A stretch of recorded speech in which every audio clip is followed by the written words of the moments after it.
no kre wom ko pie mu ho no se na manfo no twa mu hyiaye matwamanfo ani ade ya omo bi omo no omo sian mu asem motata dodo na adwuma be no Ghana mom ye nyi adwuma asema na commander no eka na hanom no bi otie bia no what say no kre sa no kan ti commander he no se omo ka se omo revenge a wa hwa no mo jasem besi eti boko ena omo san tutu omo ka ba ya wo meka che ayempedifo eni aposifo ama wo mo edi akiri anu am kokro no so na airtime wo mo di galam se kro no na mebusa wo mo se eti mpanimfo no nanu matsa konwane ade hye wo kro mu muntimi nkasa te sojafo ba se beka ya abra commander first commander eni Nyameba edi nkomo no o ka se eya no sojafo no ba ebe 2 days pen umbedi ito mo ko wana nkofo no dwane eti soldiers ne sa kwa na nkofo no sa ba eti ko be pese enka sojafo no bosume kra ba kwa na mienu a na nkoma ba no mo no ma cooperation no me pa twa me kan sa asem no kromo me kan se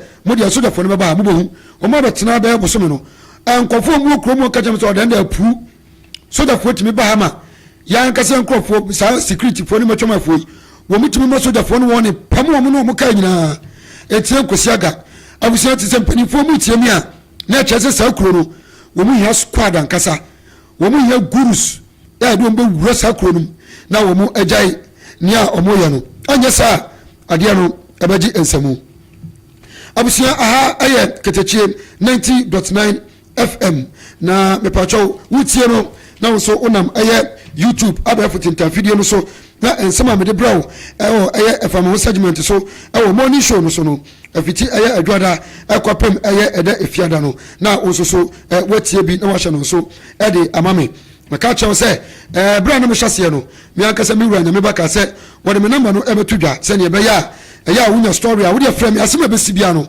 frame na kwen se fosu bia ne so wo sa problem no ebe so etino ansana bedu no so no betudwa no ma mfa me de ankasa fantum na me nto so ma our story a etwato kra me pacho 054 87 93777 054 87 93777 story bia frame de besi bia frakadam katashe proye kankama dream ani de koso okuro anokuro no so bia no wo de frame meba ne yeto anamon story etwato krampo no me pacho mi kopiemo ewo aye toase ya eno ewo atwema enwebeja south just municipality mo ewo sentiment mo na enumo ana aye 20 senior high school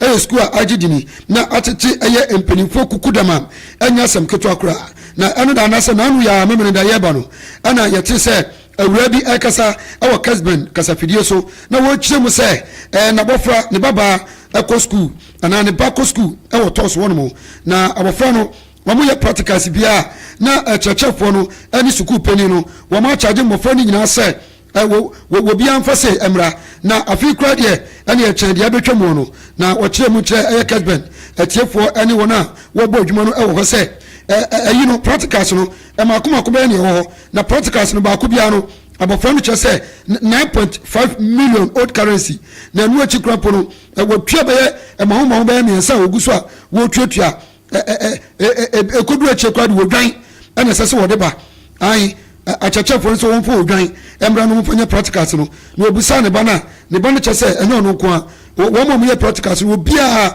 enso etua bia asemi mami ansini tirima wode tuha wode kopie mo awo ayakesben kasafidie so na nsem wei akofa nsem bebre adibaya aye tos headmaster no school penny no in fact na sebi eja aguni chema na nani abedi eye pa na woni kesben for enya pa ni bufu wo mo echese wo mo na makwan ema maame ne kekan de opɛ ya wo mo entima toto na no ye na sabre no so no wo man fa kire amebusa no na wo ye do me ye wie ya fei ena mo frɛ no fo so a ekofa ensem bebre eba ye enti eba ye no enu amisu mu kire mu echese maame na sema wo beka no ye no kre ana toso so no empenifo bi no babonten master babonten school for babonten abekire mu se enya no kre da so ma ji bibisa na enu mu no mi kire mu ha se minya hu maame no ni komode omo ya de empenifo no enya aja meji atum ebetuma ba se school for krampo no mo bo won pa ena obejina wo keka de ope obi enu a wode ni se benkum be che ni krom kwan obi enu a be kase na chiriba enso e bodani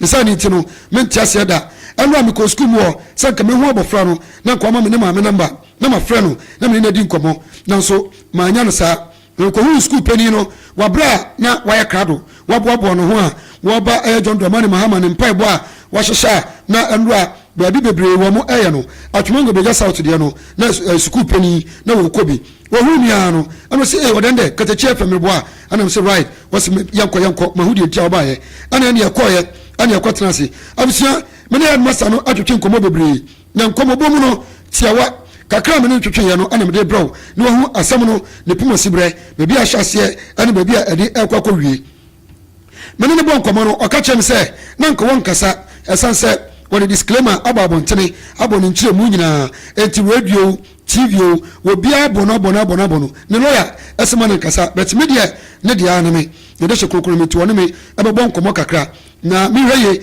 ne ma nyama biesa me record ana ase ade esan se wonya na biese obekasa ewo mi hweye ne ma kasa me kodu a me friend se won kasa ewo ana me ka che no ana osuo wate ye shase bo nkomo bebre na o ka che me se odende PTA sa ekuo no ana aye basa anya sa obo school mu a me mani mrade me ndidi abofro bi asika rough na obo school mu ha school for ne makoma 7,000 empemu so ana wa ha na nka meju meni ayi sebi awofo ni di nkomo na majo obi a 10 cedi kropo a enka school we mi free aro na nka school na ya krabehwe na so adi we panwo asem ana bo hu musuo na kokoye bibi sei in fact ani anwa mbedi ume emu achi so no wo kire se a school emu achi so no me busane se abaya wo yesa no eni na ma ti kwa mabo emu achi so no me busane se abaya wo yesa no eni na ma ti kwa mabo school mo etwodo ma na me sanka wo mo ana ka chem se me kuranie wontimi anka se ma me nie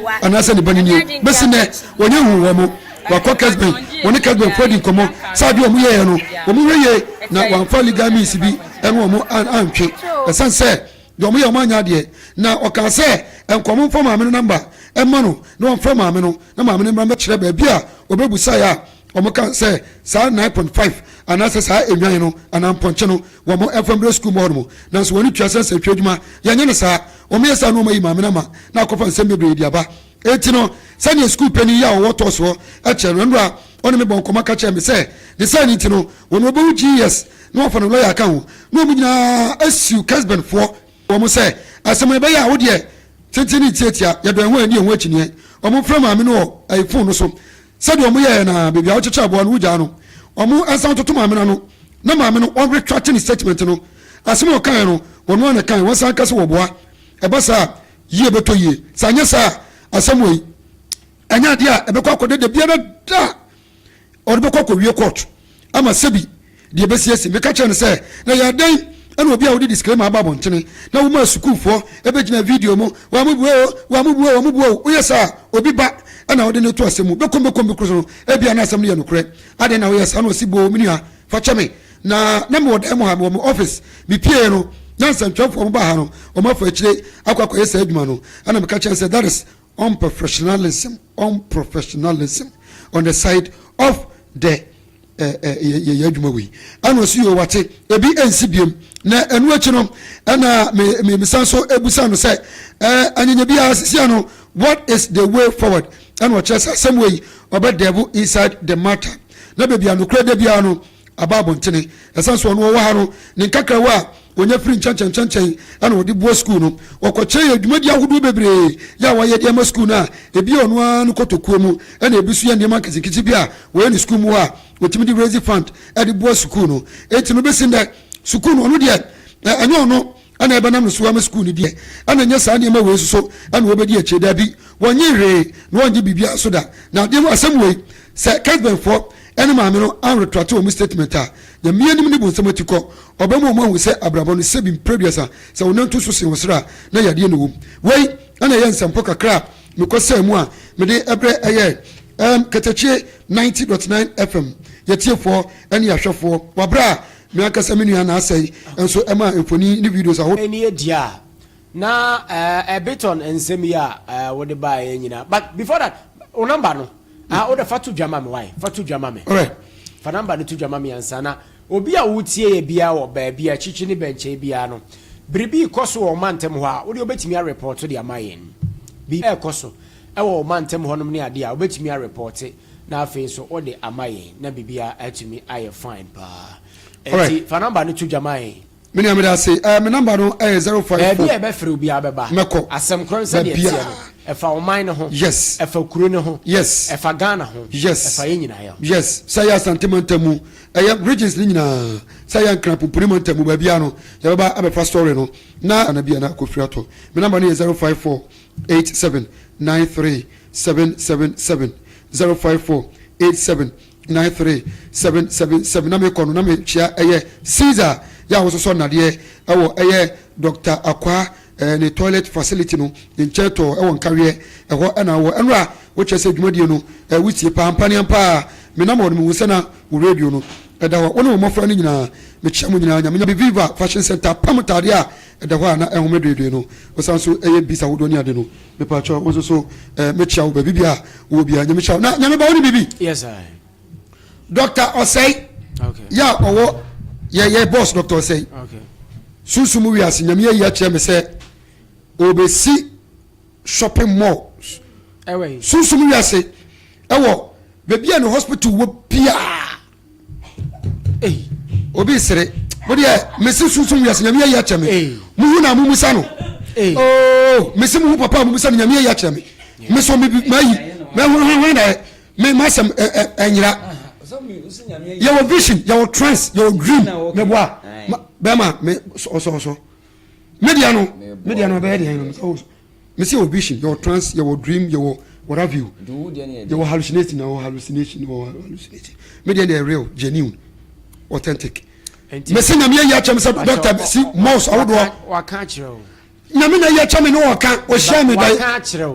Da bi na me me ba wa kan chiro. E wo dayem. Wa kan chiro. Dayem. Me se waka achiro e wo dayem ajapa benya bi yidayem film waka achiro dayem o da me se yidayem na dayem me no na so me ba papa kan achiro da bi won kan tell me thank you enti enti in my position right now me yi ne ho afrim na se me dayem ne favor dayem me kan sa we ye physical se me yi ne ho afrim shopping malls mun kan kire dayem mun kan kire manager say on frɛ papa musa ne sisia okay on frɛ papa musa ne se me boa I see minim ba bia won kom ya po won so frɛ no shopping malls all right mate oh serious yo enti no me ntwantro enti enche beba ye ebeba hospitals ni na shopping malls ene ye de be ye friend say enya fe na ko hospital mu ha wo hia bibi kura to da bia akobu ice cream bi no akwabonten to da bibi on ni nyina abeto no ha okay tie enche ye be ye be shopping malls ni na eno ye do beto ano I be in charge of the drink and the dokodoko there first okay shopping mall na I of the wo say me say doctor see what I am say me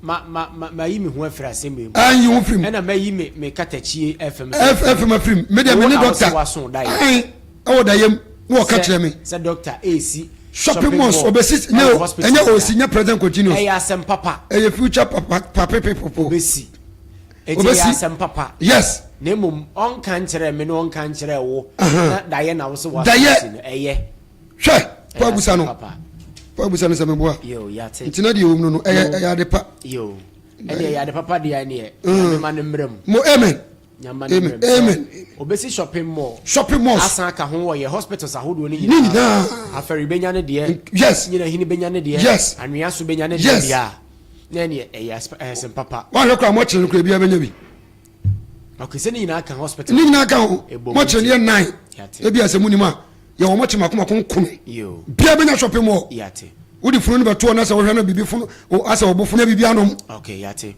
oh ni nyina e be shopping mall na shopping mall ni inside ho Nyameba e be ba so yate amen enti e ba so dia ye fa nhira samsunkungu doctor so se Nyamema na adwem papa amen se wo ho ampa Nyamema no mrem se obeye wo na omo e ba hospital no omo so obu okra oba hospital a ebia opeba bia obene nam kakra fo bia doctor ama na dru bi se nam ho kakra ne nhwa ade obetima kofa ho kotenatena ho no hwehwe ne ma ekoso no hwehwe bia na afo asan betina se na doctor ahwe no okofi amfo na hwa ye nhwa ade na won na nam no akọ shopping mall ho no hwehwe ne ma ewiem ne mo bia wo ho I mean toys no me ade no hwehwe na ne kraba no ho kakra ne ade ni nyina ya asem papa na me ba wutimi share obi wase o kwan wase o me ba ne so ba biscuit me koto bia man me ba so be sei o me kra me kondo sei eno ana su humu wiase no nyame chairman doctor so be eno kra okay mate ene yeso ye da asese nyame na mo so amen ye hu adwen wo doctor amen amen obeye shopping mall e wo hospital babia yate reverend Number. I mean, Konoma could even come on half a BB as what me a friend. Here, video my minimum come on taxes. I hold waba. I feel 24-hour economy so a TSC from free near Kuri. A hay funny de befa, hay funny de beco. So a babo minor going forward, baby. A economy, baby, ye. Make tram a hotel, me bar. You bedding come on a BB answer to me. I find your friend, Nyameba Eric. As I make tram home. As no tram, doctor, dear, 8 million in border. Okay. Esan se ne ma papa erade efa no so ye de boa yo aferi ni titru aferi fo anase kumasman no okay efe pa okay ene Ghana man right kama papa ye me fe ba kopa ne se ye se so yare na ho edodo na se untimi mma o de yen so obefre yo mobile clinic won beba won chen abeboa wa ma se de ye koso ni peduem bia no o ma hwe pepepe sa se me ni je ho pa di twato so ye SHS for no o health insurance nko a bomodi to the case of beba for community hospital unya duru ho pepepe ye hwe free ye nye opeswa ye nye simpoa kura anya den won nti papa no de nyankopon ede na duru na ne de ode ne kɔ no enye mwanwa se ode nde oda so yi hire no oda yesum se obesa shopping mall na ede aka ho nti nyankopon kɔ na onhira papa ya de nyina CEO doctor osei onye ne kase pa right ene yenso ye da ase pa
It will make you move your body, to make you groove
Katakyie 90.9 FM.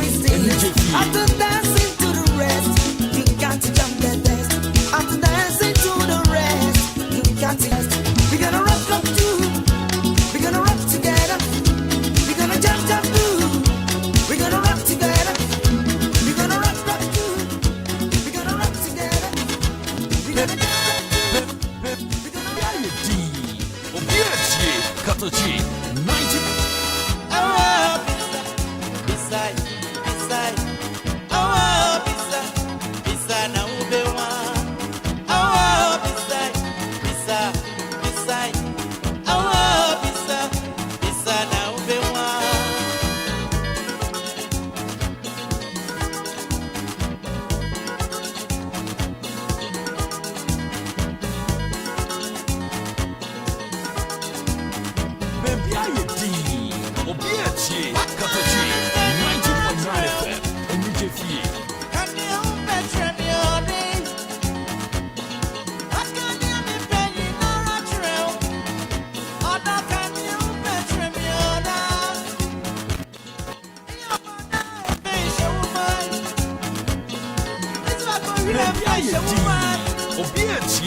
Katakyie 90.9 FM in New Jersey.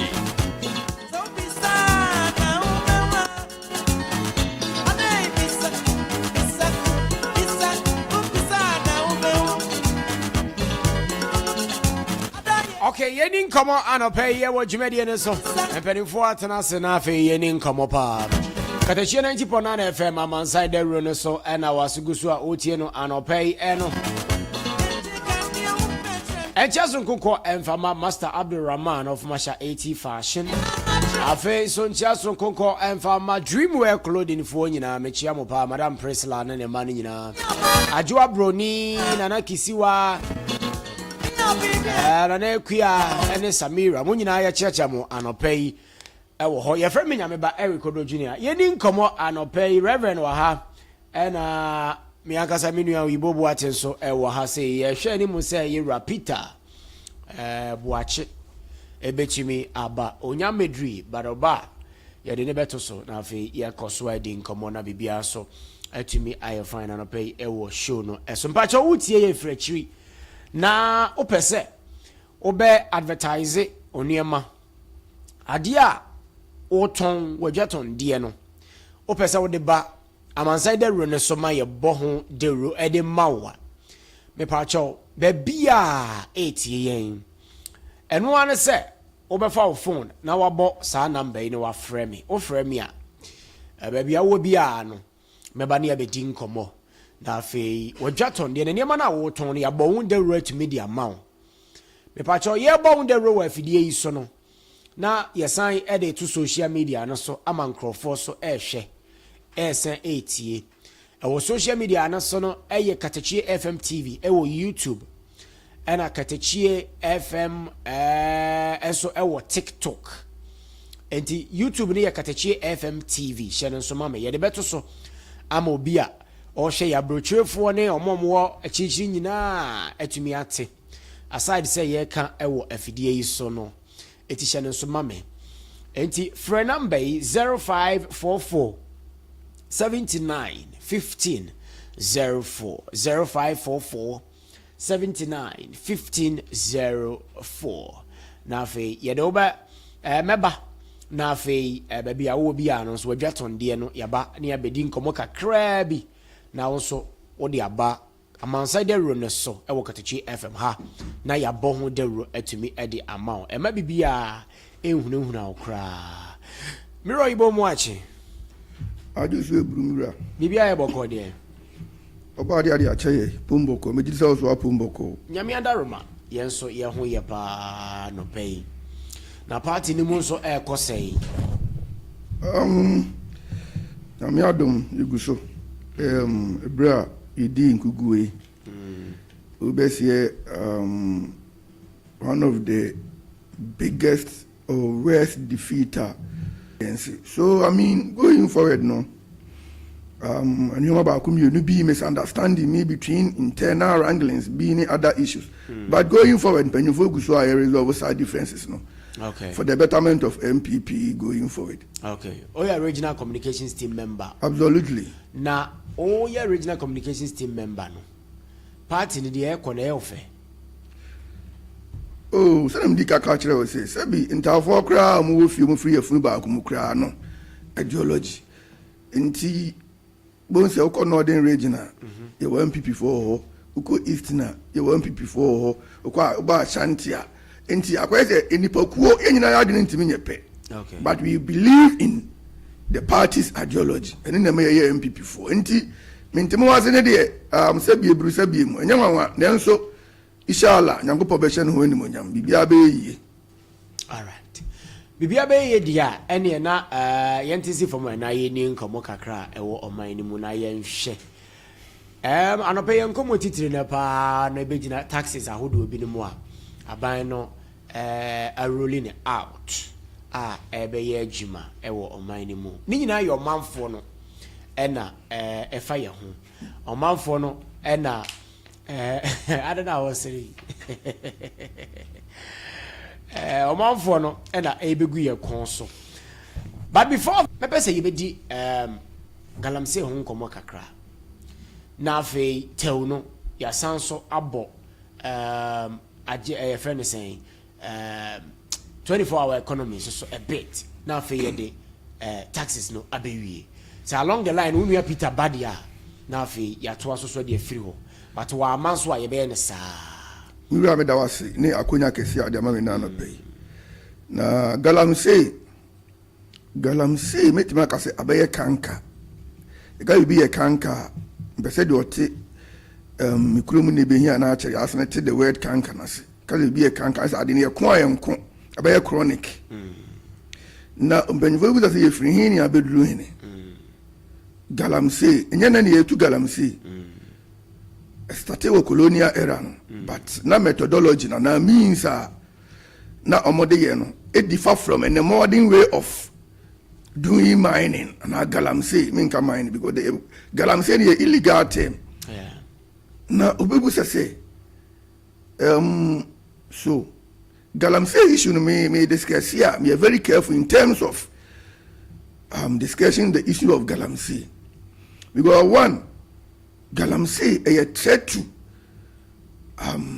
the nation because one and then we food shortage, high cost of food a free galamsey and now we degraded lands friends are here the queer hectares of lands ya saying na sabi eburu sabi emu ya Ghana ni o mani da wakoma so serious.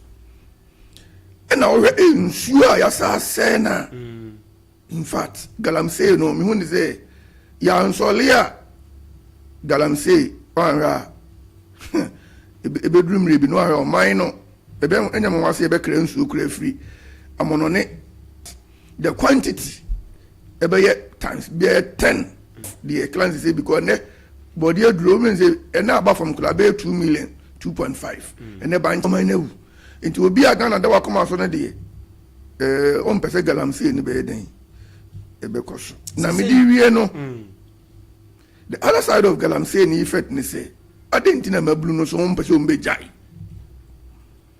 obebusa that is a multi-million question mebusa o ye beba na the omun ni say ye beba ho yes mama address no say okay I was saying penny for na mean there is mass rate of unemployment okrum ha obi anim say e fat eti livelihood you know kono crime rate research statistics na ba ye no and my crime rate ni increase here to the extent say na on my redu we are near experience crime rate daylight robbery any other matter o point e wo galamsey no ho no now abeto just excavators bi no mu honorable Dr. Louisa Hanabiziu call any operation team omoko around sa omoko gege ye nyina no omo say efa about 33 ayera MPP abreso mo hye bibi ase aye hu ye ne foforo nim na moko gege na mo hye no moko duru ho na mo hye no e wo site ahodo akire ba se hye na mo think say ye gusu any ade akire de se nyina so konanim mo antumi ansia no antu ase ana mo anya hu bribi nti na abeduru sampempenso yi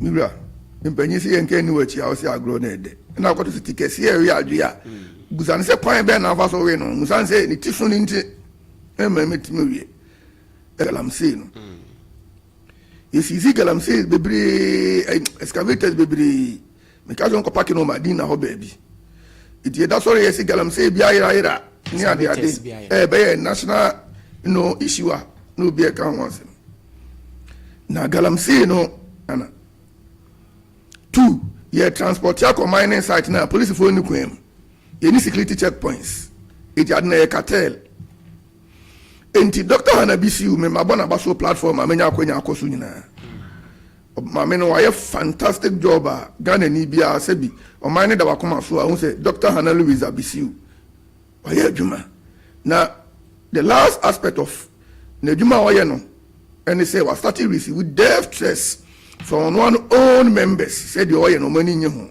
so it means galamsey no ebi wɔ interest ebi aban mu mpanyinfoɔ ebi mu yɛ ahemfo stakeholders eti galamsey no sɛbi eburu sɛbi emu me a oyibo bo akyɛ me to mi ntimi ntɔ ɛna wo host so ntimi ntɔ you heard the owners of galamsey they are key excavators now sorry they are key holders of this country enti obekom na ebi a politician ebi die wɔ mu ɔhene kɛse ebi die wɔ mu anase ebia yɛte yɛkwara sensɛntwerɛfo ni bi top media personnel no enti ɔmo influence wɔ society nim enti sɛ excavator yɛlana I mean police must be answered to questions whether district clear the DC or the MCA must be answered to questions and the regional minister must also be answered to questions enti ubusame my view on excavators na ira na eni ataban na enya mframa na etima yeden etu ayira okay it me view on excavators na ira right last one on that unemployment ama mabunu no yesusu se eno na ma omo involve themselves in the galamsey issues now the adeba kwa areho na ye me yapa ne se ukokro bi mu a yesi yensuo sei no so China fo ne mpanimfo no ne ade a ye se omo na ye mpanimfo anase omo ye omo mo odu omo wo sika omo de excavators na ba begu ankura na se no yen na ye okrum ho na yen na ye ne omo ye bo omo atu ne ye twa ho asan be ka se unemployment nti na say ahokyere na ahokyere unemployment no aba no say guys no are interested in the galamsey ebeye den na aban no atumi a create bibia ma nipa no galana ye ne den no obeye den kura no wajai say me because a lot of the guys around will be on a profession say you postino ya postino we are say mpanyin si obi enu ochiri for asem pakodo na owo bibia sabi ebru sabi mu if we be sustainability livelihood okay we the economics come na be masters of eduana mi be ba me hwe kwan me fa so ame ansa ma be dwen kwan me fa so eduana mi di en say papa na say nya papa so in this case you know nipa no komode no employment in the sense that eduma no oba ye nim personnel on be and unstructured employment no so ye eduma ni ho but your personnel na ye den because sabi ebru sabi mu nye school nko na say theoretical education nko na ye sabi employment line pattern sabi mason for carpentry for I mean the crown the technology into digital in a word no crown I employ nipa into me say we community bu wa oba mkrom ne be say ya it make say about 40% agriculture economy but they make what you say yeah today na more agriculture no I am more lucrative and I was saying there all say you inquire okay so between side the way no be kaka bibi sustainability livelihood what the can record but for so be the area frankly speaking omamwa sebi omino because we had so many opportunities kebetimi dey create employment ama youth no so you know a move from sa kankana and then I mean it is deteriorating. I say we think could do baby we ensure party semnya MPP and DC. But let's think about Ghana first. Or mine no saying a bit my begina. It's not about playing. You have to change our mindset. You have to change our attitude. And also, I mean, listening to some core values. You have to be practicalizing our tradition, our culture, our values, our norms. For no say and we are Benjamin Blenso. Sebine and Tonsi park and name of flood recreational center near and ton. Nagalam say we in any. There's no money PhD, any professor will be masters. But they have the blames. I'm the manager of mine. But the party no mine I could do there. I'm sorry. The Russian I am penning for our memoir. Me, I'm not a doomsayer, but 30 years to come, 50 years to come, or may you right. I know what Reverend. For anutum kakana fe memra ibo hobiem na ye nhwe 24-hour economy and a second nti 24-hour economy no so say dey ka ho asem na fe ya hwe taxes na ye dey si Nyamba medase excavators esi ya ira no memo de me hu se nyira ne kwai wo ho esi ya hwehwe firi wo mu a ehwe so omo eni shewmsa asa wo na ahweso oso ojai ma police anti kwan kro be fa so a odi ade ne be ba be si bia edi CS won hweso na no de e wo ne ho emu be 33 e wo ne ho mbacha batma se benisi de jawa ye de aso indi se ade bia de jawo so nya hwehwe a ye hwehwe mfiri obi a ho wo a ye de jawo ne e be hwehwe firi ho ti kwan kro fa so a se wo negligence o se enso so e deliberate o ene ma sa nipa koro no ebe faaye no wo bekire intimacy enyira so far as nipa a wo yehweso ni wo ho de me nkasa ayira okay tie ese fa kwan bia so se nipa no be provide sa excavators wanya hanki ni abobo ahye ntie kwan be tui 33 house ebe ayira de enyira mi hu sa ayira se nipa na wo hweso ni ho de a ene ese ayira cause yintimi nyu obi a ye bisa no ehun asem ana wakokire kwan kro efa so be bi di si ya di gina ho se hwe ho no eni ho ti wo hu ya wote ase ne de enyira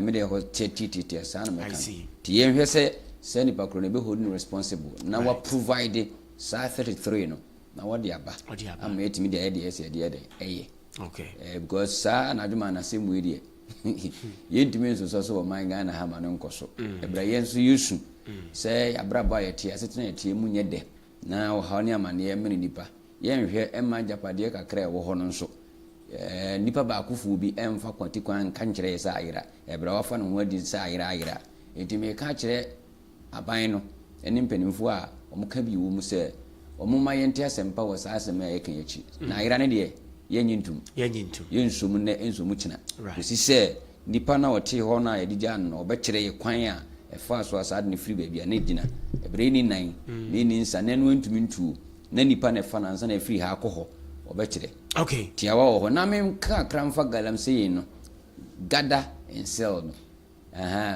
nyamba makase ade no eye nyankopon na wode adom saa oman ye friend Ghana ntu nyankopon ade wode amaye no ye kase ye nyusu ekwan bi so no it is an insult to God himself na emu kwan be na ye fa so ayi mfa so de amaye enu mumu na de bia kana mekoso akase enhwe ena sase ye de ni kire eho na sase ye dwene eho na sase ye pebu aye den efiri esanse ade na si yetu enti kwan be na mpanimfo hyeye na ma wona efata se wotu a emfaso beba ama emom se enti mentwa no ye social media no so eda so live Katakyie FM TV no ye social media no so eda so live Katakyie FM TV Katakyie FM TV e wo YouTube enti okoho a di nkomo aye di nyina no so eda ho nya sandefo ngoma se penyina wotena fi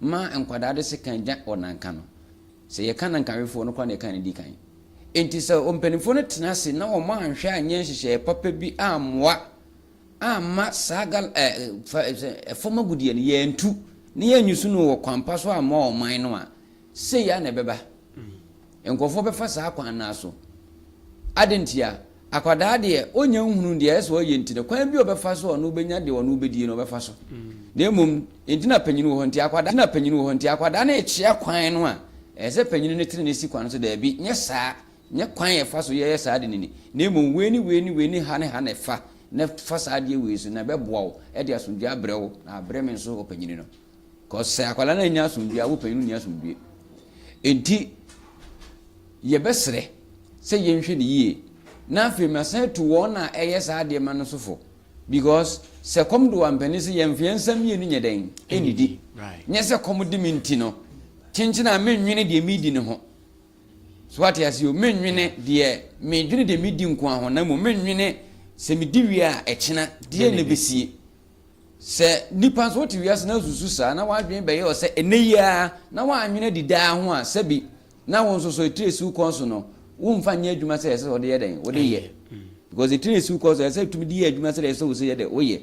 And I was asking church members about this question saying yeah konya ba near the aba any aduaba ama abegu anim yesi yi ba akwa obeyidi. I was asking the church members am no muhia nra ebi mi se ebeyi aduaba ebi mi se ebeyi aba so no ti se wan nwene ankwa akiri wa abrabo na wo bonu mu a abre bia ohaw ne amane ne sa ho kire ne de umfiri mu da edu onipa bi opese wo firi ho kire ne ohaw ne amane mu no abre bia omanani nye de obenya ne nego aho nemo abre bia so wodwene kyena nso nemo wodwene kyena no eno na eboawo ama wasomdwe atimi adan awie peye na abre bia wodwene de obedi nnenko anas wanwene kyena ene odi wie a ekyena ba yeden owie etime stress afo ne se wo mon so sempanimfo no abuo ne ne eguso na wo mon tebe wo motena ye wo fe ye wo de enti yen de wo monwene ye ho a ebre du se yen so ye ba yeden ye bedwene ye ho because eduru se wo se asase eduru se wo se nsuo edu se wo se obade ni power say no am pacho at the end no one be suffer them all yen right inti as say breath say yen abetwene ye hu more than say ye hu beto penimfo no so okay oyibo boaten so eda so ewa me no oyibo yam hye yeah 24-hour economy tiawa now we taxes ni mu 10 onya ribata kakra bi wa okay now Reverend Kabi say Equamadewa well move away government from that menace. Because better say go now they near the gold board by gold board now the amount of revenue mining sector added to our GDP. If you have the idea of that, but when you say a crocodile don't be, I mean we are dancing around the problem. Opa, my can be checking the amount of revenue mining, especially gold, adding it to GDP. It always here and some for a gold board will release some AB. Yeah. Or say amount over 90 tons of gold. If my figure is correct. Okay. The number of tons of gold now every year. New months. Anglo Gold Ashanti, Mensing Gold, Omuntimi my sa amount of tons na ya exporting that. The small scale miners and the galamsey activities no contribute to the number.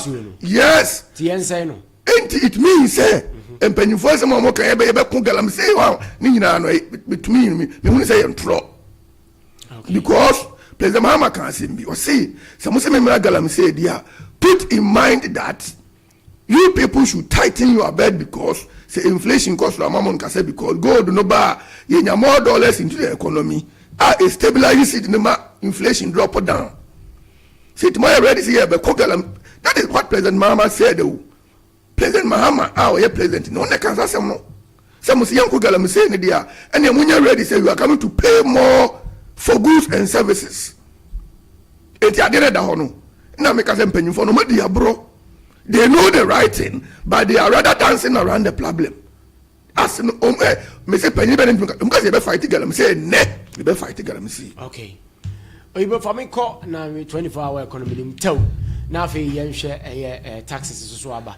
Kan me no bom na yen. Oh 24-hour economy matters are riding taxes. Me about the 24-hour economy buy and me hu say me I mean any policy bia e ma me because I heard that. Obebu say okọ STC ene VIP nomone adai no do asafo 24 hour omo running no yes or no at least udu convanochi from an petrol adumire ade bechi omo running 24 hour no intimi 24 hour no one a good policy but we buza say Ghana research am yehunu say productivity input any output a mismatch say ka say input a ye good wage bill ne so no me ya ba adwuma yi na me da wage bills no say ye accumulate the wage any ye efficiency ye di cha emfa enti adwuma ye no say aban ka say o scrutinize anwoma kenu kwa so ko tua dodo na aka because we say obi wo klot abroche so bosom ye tua neka obi wo 5 days no be ko 2 ba aban be tua neka sa 3 days na we lose no e was like ye tifli ni salary but aban timi nye sa check supervision ni ade ade ntino we da say obeko 10 out of 30 days no still aban be tua neka enti ubeje di say wage to GDP e almost 40%.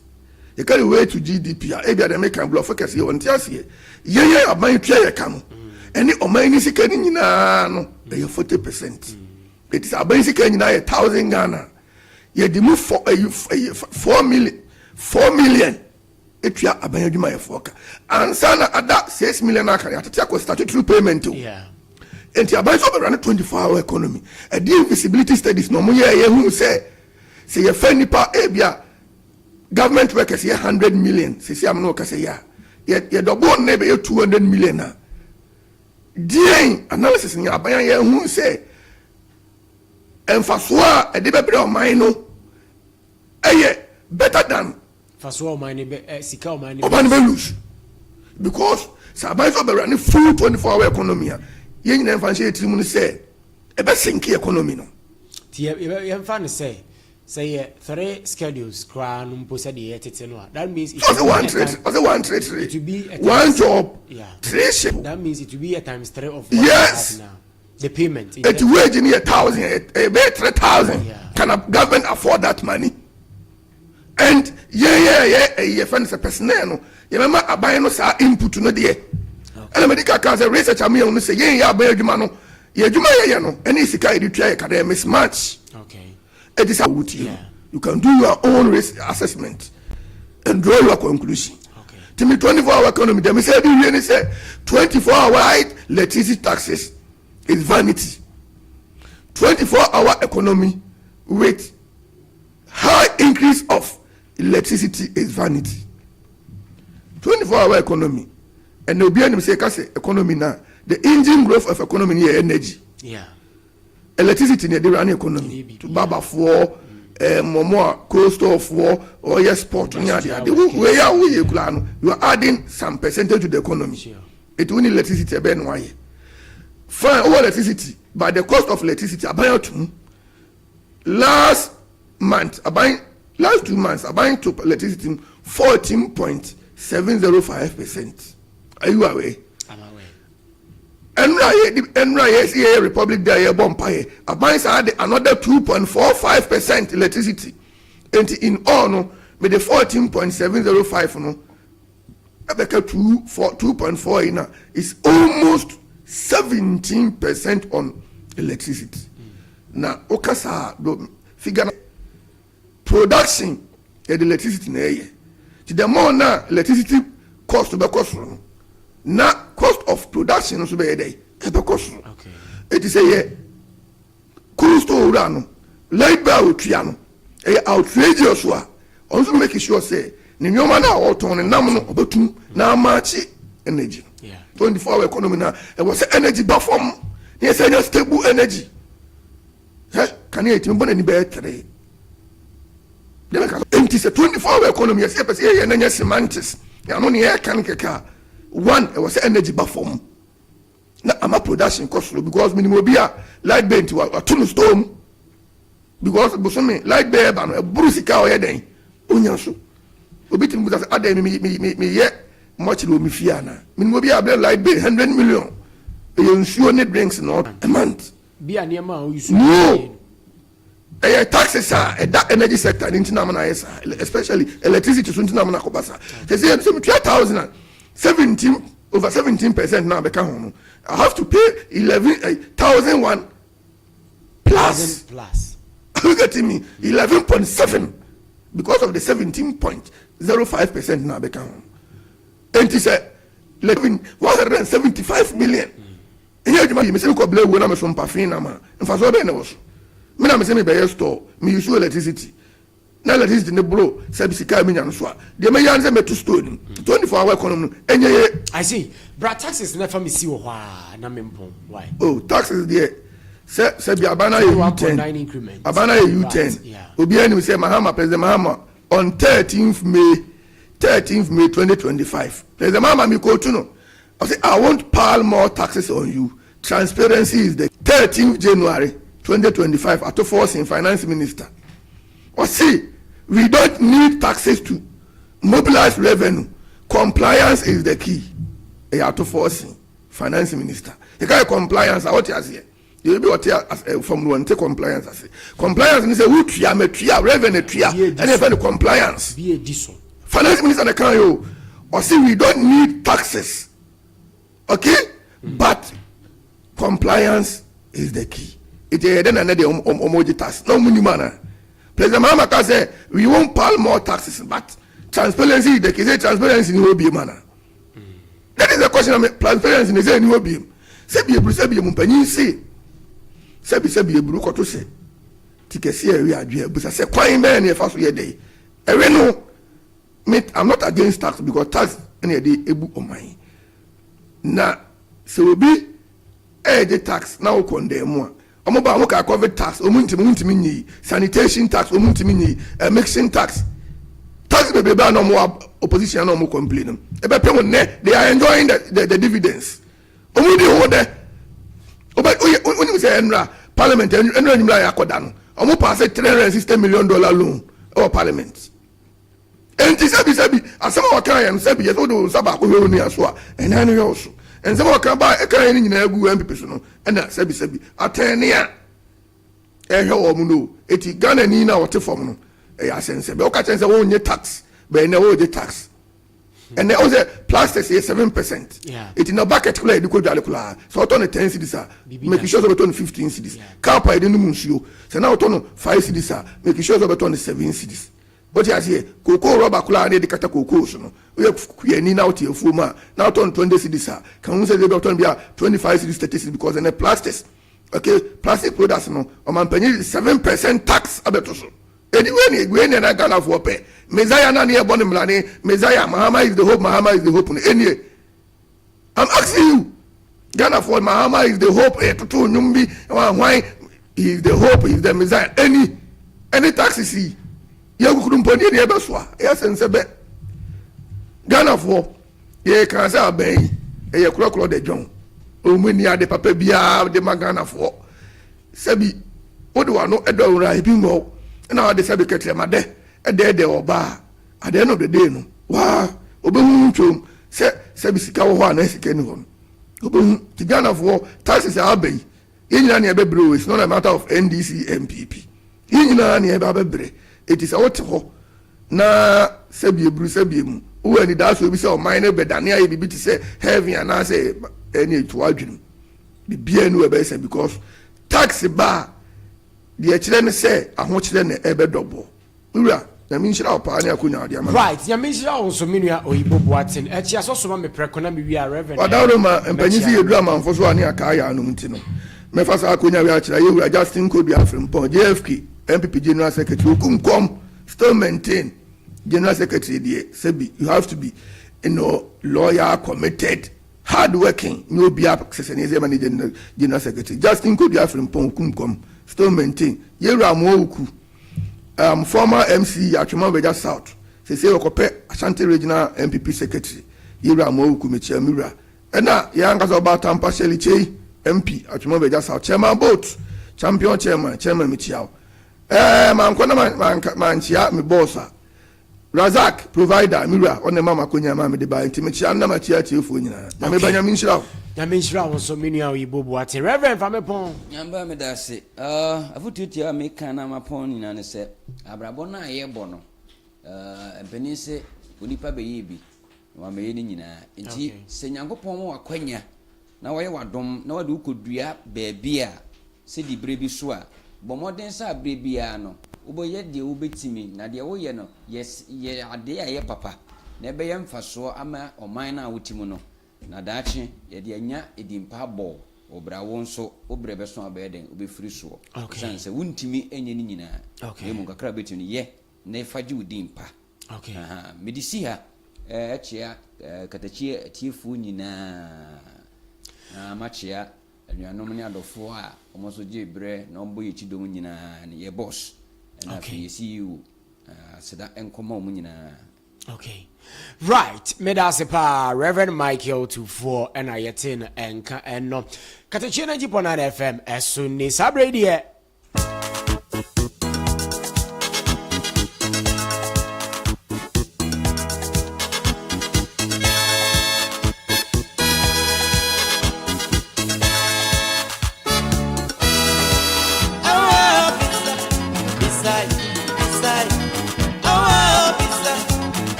Okay, team impon. Na men kwana bibia anya fine pa.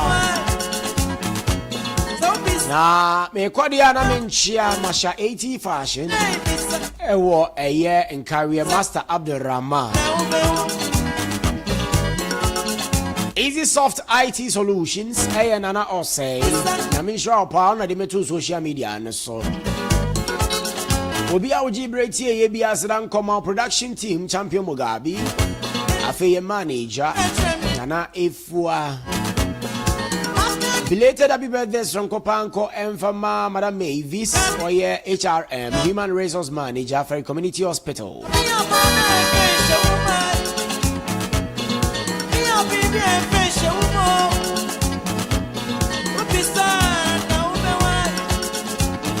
Enti me pon sana die nani ya me fanchi asunko so enko Enfama Elder KK Pepra Senior, Elder KK Pepra Senior. My daddy. Na memfa en Christ for mouse enche kra KK Pepra. Eni ombedi juma wa ase mi anam papa. Auntie Maka. Very good morning to you, daddy and mommy. Ya mo no paper. But your shop kakraka no we bua kwa. KK Pepra shop kakraka no ewo ebua kwa pa. Pacho ye cough cans, the diner cough cans, a woman, no cough cans electricals woman, a see wha. And a KK Pepra also a opposite Shell filling station. Ewo ebua kwa wo kwa mpacho ebua kwa market hona ni faso hona brosande wo hona no. Also pe KK Pepra roofing. Ye de ni mpapa nko an ye de som wo. Me pacho brother ni ye medi juma wa enche ye be pie mu e wo Katakyie FM ha say Amansan Dawuro so ti daddy me chia mu anopai.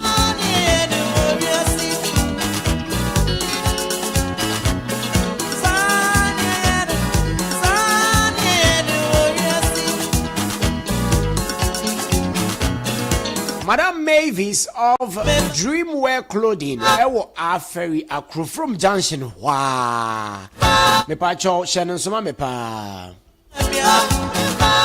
Me pacho onso yankwane ene omunko di dwuma wa na ne papa ni nyina yankono mompama yen. Yada mo asesa brebi am afidie da hana mo tie yen. Adwo broni ewo ho. Sanso na ekua wo ho. Na kisiwa wo ho. Samira.